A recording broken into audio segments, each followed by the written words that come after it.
A brass bell rings against the thrift shop's glass door as I step into the musty smell of a rather dull building. A middle-aged woman in blue jeans and a matching jacket mumbles a welcome without looking up from the pages of her book. I step further inside with a small nod, and I'm met with the sight of many ancient materials filling the room from wall to wall. Everything appears to be a different shade of brown. Tarnished golds and silvers line most of the wooden antiques, and plenty of knickknacks fill the spaces in between. Through the clutter, I spot a bookshelf, hopefully containing at least one unused journal. A morning latte had just destroyed my last one after an unfortunate nudge, and my pennies of a paycheck wouldn't arrive until next week. I needed something now to continue my work. Something cheap. I walk over and run my hand along a shelf of old tomes, tilting my head at the clean streak in the dust left behind by my fingers. "Bit of a reader, are we?" said the clerk from her desk. I turn my head to see that she has raised her chin from the pages of her book just enough to acknowledge my presence. "Me," I reply in habit, but I already knew. The store was devoid of other shoppers. Her brown curls shift a little, and she continues without acknowledging my question. "We just got some new books in," she flips a page. "Or maybe that was last year. Should be something for you on the back shelf, I'm certain." I tense my lips. "Right. Do you have any journals, actually, instead of a book?" She makes a popping noise with her mouth. "Maybe if you're lucky, you'll have to shift through them and see for yourself." Facing back to the shelf, I exaggerated, before shifting back through the tomes. She looks back at her reading material. "So you write instead? Anything I'd recognize?" I open a book containing old riddles and then place it back. "No." She puffs a stray hair off her glasses and maintains a straight face. "Well, what do you write then?" I place a hand on the back of my neck. Suspense, I guess. Horror, sometimes." "Anything published?" I shake my head. "No romance?" she asks. I catch a glance of a pitch-dark tome on the upper shelf and reach to grab it. The look and rustic feel of the partially torn binding tells me it could be older than the shop itself. I take hold, and the book slides effortlessly from its place. A snappy flip through reveals empty pages. The paper appears worn and discolored. I pinch and pull on a corner with a bit of force to test, and it's sturdy.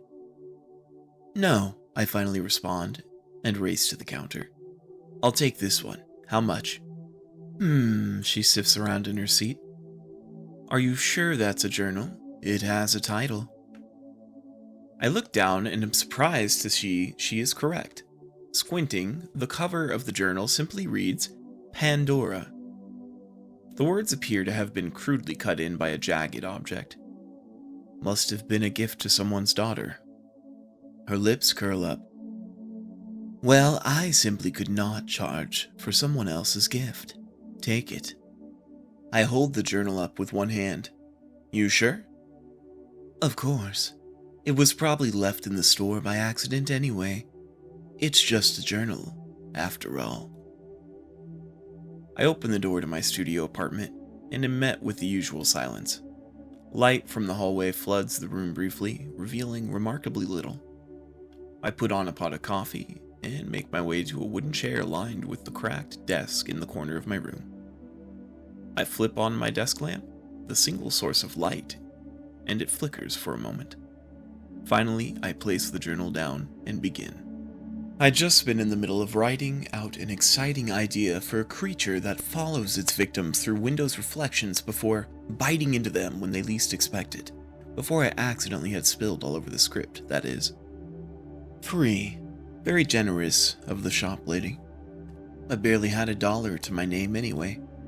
I'd have to make it up to that quirky clerk sometime if I could. The apartment could use some form of decoration anyway, and one of the dusted trinkets from the shop would blend in just fine.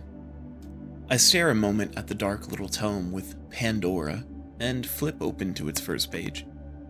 To my disdain, words I had missed earlier were already written inside the cover. I hated to have to write ideas in something that wasn't fresh.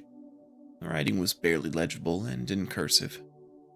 Dear author, in this journal, may you write the desire you feel, the value of your wish be put to toll, and upon cross out be real.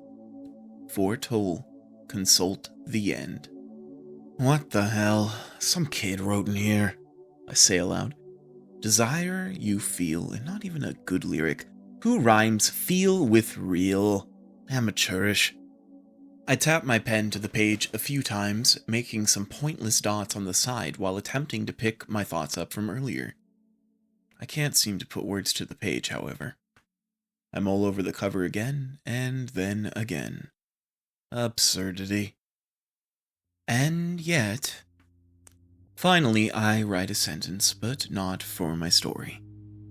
I wish I had a better journal. I smirk to myself and then blink at the page. Ink begins to take shape next to my sentence on the page. From nothingness, a little black 1 appears next to my words. I jump back in my chair and it's knocked over. I glance around the apartment, with alarm looking for anyone or anything out of place. Nothing but the dark and smell of black coffee. My lamp continues to flicker, and I can hear the electrical blip. I breathe in slowly, then look again at the dim page. My sentence remains with a 1 next to it. I gather myself, fix my chair, and sit down without letting my vision stray from the page. I think of the instructional text. And then cross it out? I strike out the sentence, my hand trembling. As soon as I finish etching out the final letter, the doorbell rings. Every hair on my body comes to a rise, and I am frozen for a moment. It rings again.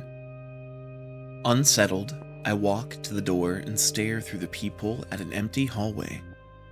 I open it, and a package is lying on the mat. It can't be. Arms still shaking, I rip the side of the box open. A gray, brandless journal, completely pristine. I close the door, lock it, and then drop the new journal on the floor and pace the room in circles. I walk past the freshly steamed coffee, ignoring it, and lean on the cupboards with both hands. A trick, maybe? Was there a special ink that made the number appear? Did a reality show just deliver a journal to film my reaction? Am I losing it? I bite my lips and stare across the room at the now alluring text, which still lies open on my desk. The draw was too strong. Forget my monsters and my horror narratives. I had to test further. My legs move, and then my hands. Red Ferrari. Again, by the will of magic itself, a number appears. This time, not a 1 or a 2, perhaps, to denote the next item listed. The number instead was 1,000. I cross out my sentence in one strike, and in the same instant, hear a high-pitched honk outside my window. I stand and waltz to the window, slack-jawed, equal parts in fear and wonder. I slide the creaky glass open, and just outside, in my parking spot, a new red Ferrari. I slap myself hard, and the sting enlightens me. This couldn't be real, and yet there it was. I write that I want a journal, I receive a journal. I write that I want a car, and I receive one. These dark pages had spoken the truth in their lyric. I grew lightheaded, a spell of dizziness. Infinite thoughts and possibilities flood my mind, but one easy choice came forth over the many. Nothing in life had mattered before this moment. I could have it all now. I jump back to the desk and write in Pandora's journal once more. $1 billion in my checking account. No questions asked. My lips twitch as I titter and begin crossing the sentence out. To the side of my writing, I see the number 20,000 forming. My hand hastens and the number doesn't finish taking shape before I have completely crossed out my sentence. Without taking a breath, I pull out my phone, log into my bank application, and 1 billion and change. I fell from my chair and burst out laughing, a hand half covering my face. Every pain suffered, every dead-end job, every failed project, all of it, who cares? I'd live the life I wanted now. The life I knew I deserved. That clerk had no idea what they gave up. All thanks to you. I pat the black journal and take notice of the silly writing inside the cover once more. In particular, the final sentence. For toll, consult the end. I linger a moment, then take in the meaning, and my face curves down. My hands begin to numb and sting, and I feel sweat forming on the back of my neck. I struggle to thumb through the rest of the empty pages in the journal before reaching the back cover, which did contain one final sentence. For toll to be paid once desire is crossed, a number shall depict the days of life that are lost. The price of each dream irrevocable. My chest heaves. 20,000. I reach out for the journal and stumble, failing to grasp it. I catch myself on the floor and attempt to take air in, but it feels like my throat has been closed. The apartment floor begins to blur, and each part of my body shakes.